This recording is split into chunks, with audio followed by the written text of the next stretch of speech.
بسم الله الرحمن الرحيم إن الحمد لله نحمده ونستعينه ونستغفره ونعوذ بالله من شرور أنفسنا ومن سيئات أعمالنا من يهده الله فلا مضل له ومن يضلل فلا هادي له أشهد أن لا إله إلا الله وحده لا شريك له وأشهد أن محمدا عبده ورسوله أما بعد إخوة الكرام السلام عليكم ورحمة الله وبركاته. Alhamdulillah, aujourd'hui on va continuer avec l'explication de notre cours, l'explication du tome 1, Sharh Kitab اللغة العربية لغير ناطق بها. Donc c'est l'explication du livre, les tomes de Médine en fait. Et nous sommes sur le tome 1. Et le chapitre c'est Darsul Khamis. Alhamdulillah. La dernière fois, dans les cours précédents, nous avons parlé des Asma ou Ishara. Nous avons parlé des Harf Jar, les Huruf Jar, Ala, Fi, Ila et Min. Et aujourd'hui, on va donc entrer dans le chapitre 5 et on va continuer avec les Asma ou Ishara. Mais cette fois-ci, on va voir un ism Ishara particulier qui est maintenant celui du féminin. Parce que nous avons vu Hadha et Dhalik qui sont les ism Ishara, les Mudhakkar, qui sont des noms, les pronoms démonstratifs en fait pour les masculins. L'un, les ba'id et l'autre, les qarib. Aujourd'hui, on va voir les mu'annas pour le féminin, les qarib. D'accord, les qarib pour les noms des choses féminines proches. Avant cela, on va d'abord lire le texte et l'étudier. Saïd.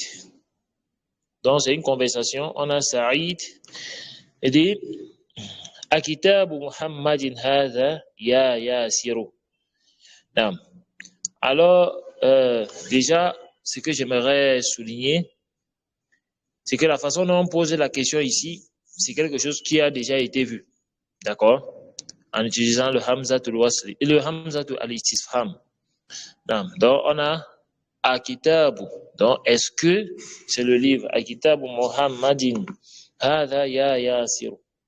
Dans cette phrase, il y a beaucoup de choses qu'on pourrait voir, mais pour ne pas saturer, on va juste parler de ce qui est, vous pouvez comprendre maintenant, et au fur et à mesure on va avancer, on va toucher d'autres choses.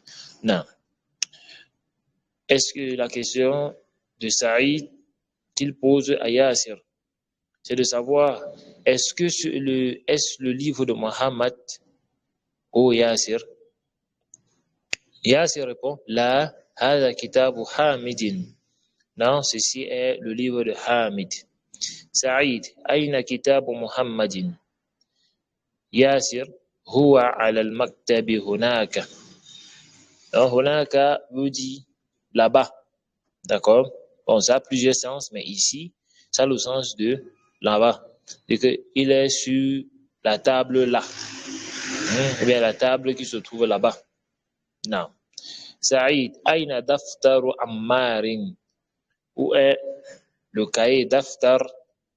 Daftaru, c'est le cahier. Non. Yasir, huwa ala al-maktab al-mudarris. Il est sur la table, donc bien sur le bureau de l'enseignant. Nam, Saïd, qalamu man hadha ya Ali. Ceci est le stylo de qui? Oh, Ali. Ali, hadha qalamun mudarrisi. Ceci est le stylo de l'enseignant. Saïd, aina haqibatul mudarrisi. Haqiba, c'est le cartable ou le sac. Du moins, la valise, en fait. C'est la valise. Ali, hiya tahta al-maktabi. Non. Donc, ceci Ça, c'est le texte. Tamarin. Ajibu anil astilatil atiya. Répond aux questions suivantes. Nam. On a Aïna al-kitabu Muhammadin. Ça, il faut répondre en fonction du texte. Aïna kitabu Ammarin. Aïna haqibatul mudarrisi. Il faut répondre en fonction du texte. Non. Alors, nous allons voir beaucoup de choses dans ce chapitre qui est vraiment très important. Déjà, salam. Non. On va parler de ce qu'on appelle le mudaf ou mudafu ilayhi. D'accord? L'annexion, al-idafa, qui est l'annexion, et l'annexé. C'est quoi al-idaf? Quand on parle de l'annexion, c'est le fait de, parlant de la possession, le fait de s'approprier quelque chose. D'accord? L'annexion ici, quand on parle de idafa ici, c'est le fait d'annexer quelque chose à quelqu'un. Et c'est très important dans la langue arabe. Et c'est très fréquent en fait.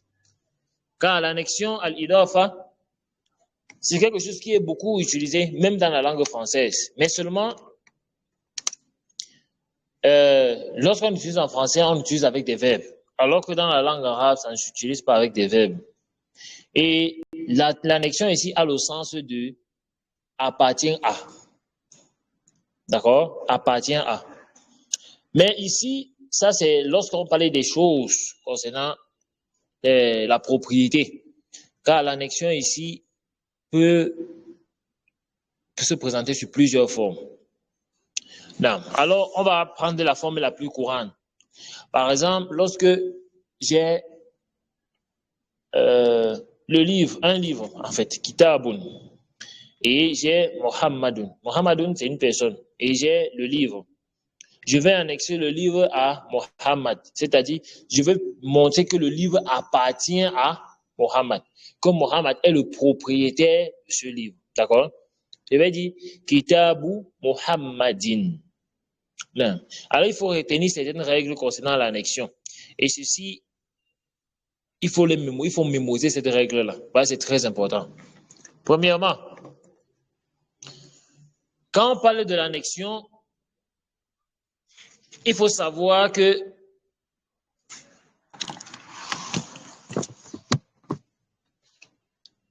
l'annexion ici, il y a deux éléments qui entrent en compte. Deux éléments.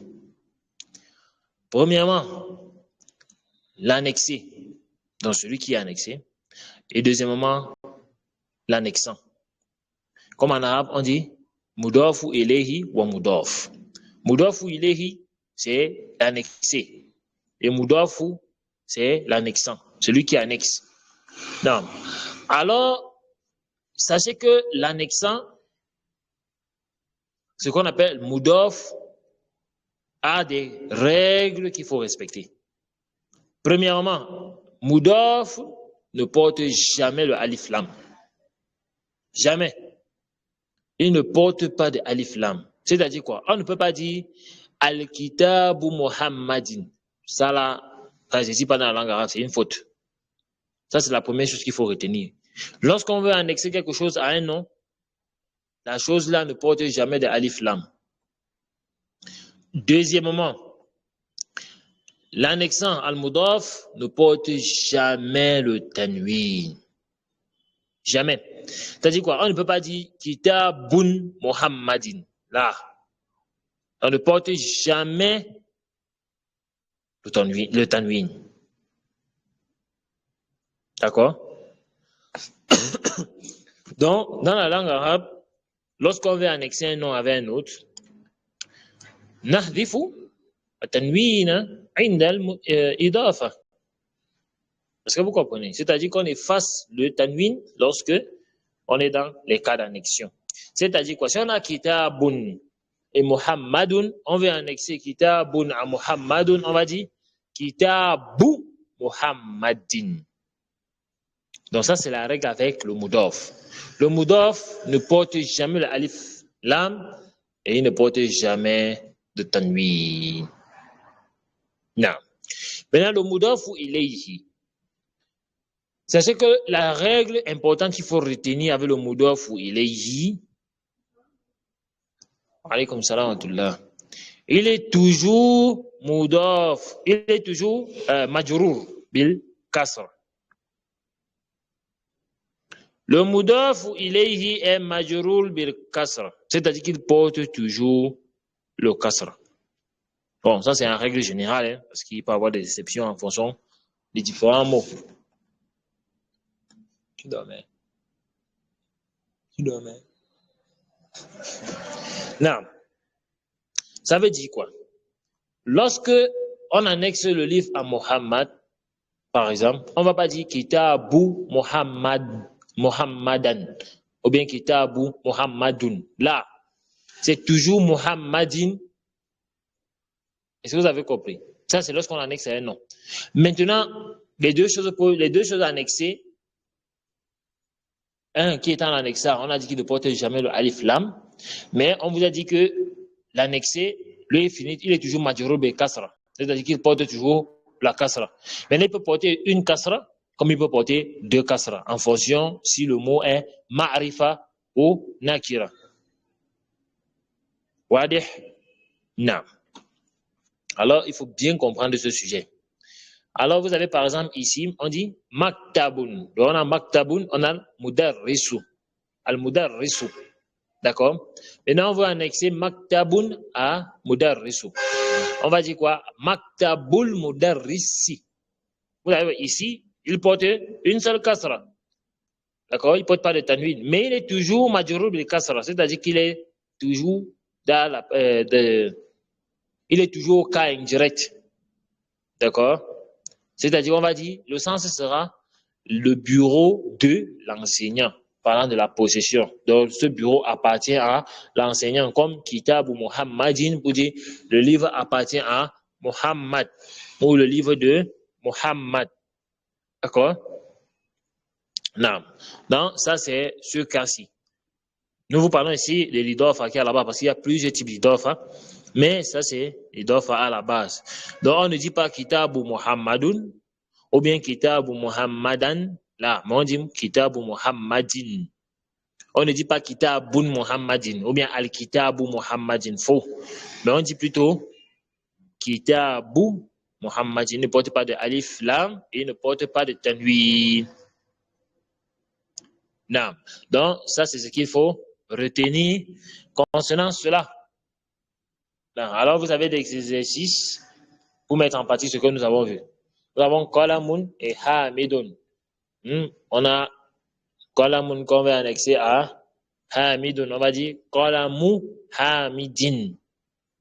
Miftahun et al-baytu. On va dire Miftahul bayti. Bintun et Abbasun. On va dire Bintu Abbasin. Dukkanun et Tajiru. On va dire Dukkanu Tajiri. Et ainsi de suite. Il a akhiri. Alors, nous avons le troisième exercice. Ikra waktub ma'a dabti awakhiri kalimat. Donc, il faut lire et écrire avec des voyelles sur les dernières lettres. Vous avez Bab al-Madrasa. Vous mettez les voyelles Hammar, c'est Himar et Rajul. D'accord? Vous mettez les voyelles Beit et Hamid. Vous mettez les voyelles Sayyara, Al-Mudir.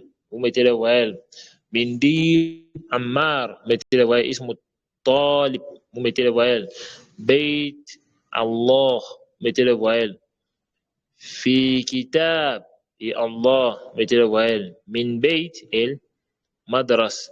Là, vous avez les harfou jar qu'on a, les huruf jar qu'on a ajoutés. D'accord? Fi, min, c'est à vous de voir. Et ala, maktab et mudir. Bien. Rappelez-vous, on a dit le mudaf ne porte jamais le alif lam et il ne porte jamais de tanwin. Mais sachez qu'il est mu'raba, c'est-à-dire qu'il peut porter, il est variable, il peut porter le fatha, le kasra ou le damma, mais jamais de tanwin. Non, il faut bien comprendre ce point-là. Iqra. Alors, quatrième question demande de lire. Aïna bayt al-mudarris. Donc, il faut lire Aïna al-bayt al-mudarrisi. Huwa ba'idun. C'est-à-dire al-ba'id. Donc, quand on dit ba'idun ici, ça signifie éloigné, loin. D'accord? Non. Al-Qur'anu kitabullahi. Le Coran est le livre d'Allah. Non. Al-Ka'batu baytullahi. محمد صلى الله عليه وسلم رسول الله خرج المدرس من غرفة المدير هذا بيت حامد وذلك بيت خالد. نعم. nous avons ابن عمار طالب وابن ياسر تاجر. بيت المدرس بعيد وبيت التاجر قريب. نعم. هذا مفتاح السيارة. أين مفتاح البيت؟ من أنت يا ولد. Ya waladou. Et nous allons voir ce qu'on appelle aussi al-munada. Bref, on va voir cela. On va expliquer ça plus tard. Quand on dit ya waladou, pourquoi on dit waladou? C'est le suite. Ana ibn Abbasin. Wa ibn man huwa? Huwa ibn Khalidin.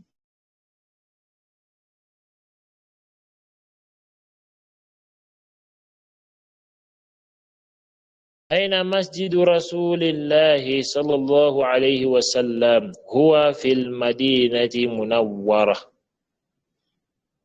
Non.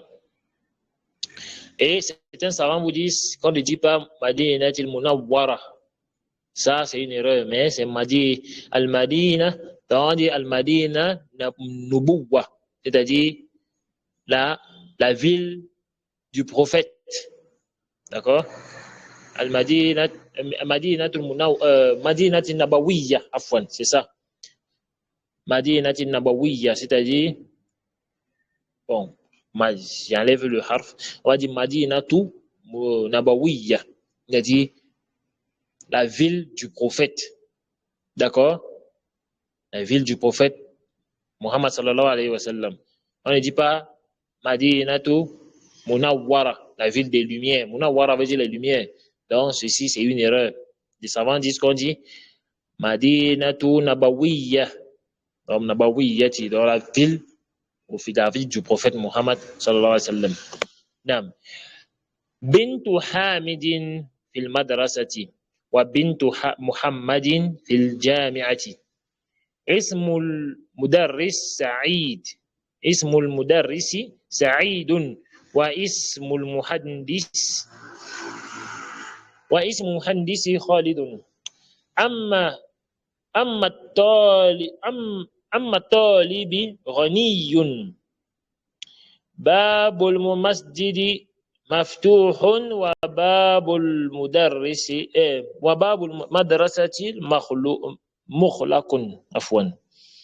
خال حامد فقير. Non, et je crois qu'il y a des nouveaux mots qu'on devrait traduire. Non. Al-Muhandis, quand on dit Muhandisun, Al-Muhandisu, c'est ingénieur, d'accord? C'est l'ingénierie. Al-Muhandis, c'est l'ingénieur. Muhandasa, c'est l'ingénierie. Donc, quand on dit Muhandis, Handasa, Muhandis, c'est l'ingénieur. Non, Ghaniyun veut dire riche, d'accord? Riche. Quand on dit ammun, quand on dit ammu talib, ammun c'est quoi? C'est le frère de ton père, d'accord? C'est-à-dire ton oncle paternel.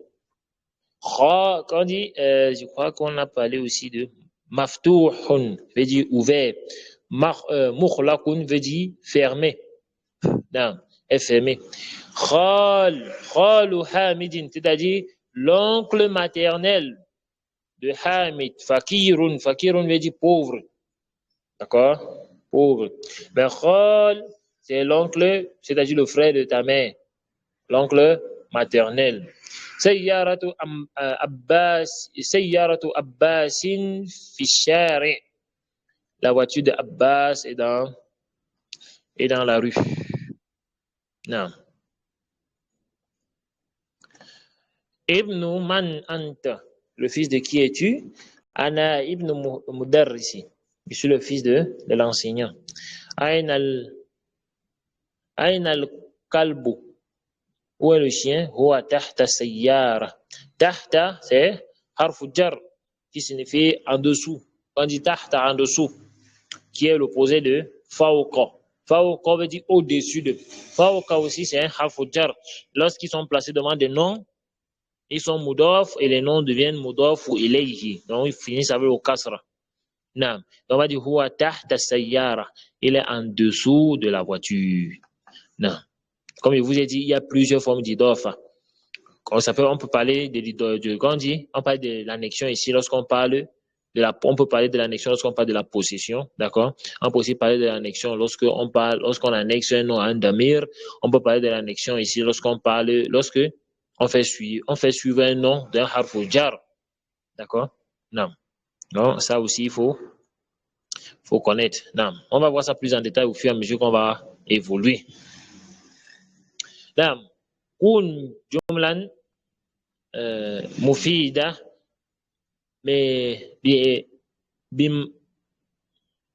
نعم ليش أغانجي كن جملا مفيدة بإملا comment c'est ça بإملا bref بإملا الفراغ فيما يلي c'est-à-dire soit les phrases profitables suivantes et remplir les vides qui remplit les vides suivants, en fait, qui précèdent. Allez voir, par exemple, là, on a la première phrase, d'accord? On a al-bayt al-mukhlaqun, afwan. Mukhlaqun. Maintenant, il faut remplir avec des mots qui correspondent pour créer des phrases mufida, c'est-à-dire des phrases qui ont un sens. D'accord? Non. On va dire quoi? Par exemple, on a al-bayti mukhlaqun. Enfin, je dis toujours mukhlaqun. C'est-à-dire, on a porte de la maison est fermée. D'accord? Est fermée. Qu'est-ce qui est fermé? Le mot approprié, c'est babul bayti mukhlaqun. C'est-à-dire, la porte de la maison est fermée. Naam. Aina dash dash. Bon, Aina, anam sayyarati. Qu'est-ce qui est plus approprié? Ya salam. Je dis, miftah sayyarati. D'accord? Et ainsi de suite. Muhammadun Rasul, sallallahu alayhi wa sallam, Rasulullah, Rasulullah, non, et ainsi de suite jusqu'à la fin de la phrase, jusqu'à la fin de l'exercice. Non. Sahih tarkibat taliya. Donc, il faut corriger les phrases suivantes. Ce sont les phrases qu'on a annexées. Donc, il faut détecter l'erreur et corriger en fonction de ce que vous avez appris. Le mudaf ne porte jamais de alif lam et ne porte jamais également de tanwin. Donc, c'est à vous de corriger. Nam, Inch'Allah, on va continuer au prochain cours concernant Al-Munada parce que ma connexion est finie et le cours s'est arrêté. نعم لا نكتفي بهذا القدر سبحانك اللهم وبحمدك أشهد أن لا إله إلا أنت أستغفرك وأتوب إليك. نعم concernant aussi le féminin de هذه là on va voir cela également dans le prochain cours. نعم السلام عليكم ورحمة الله وبركاته.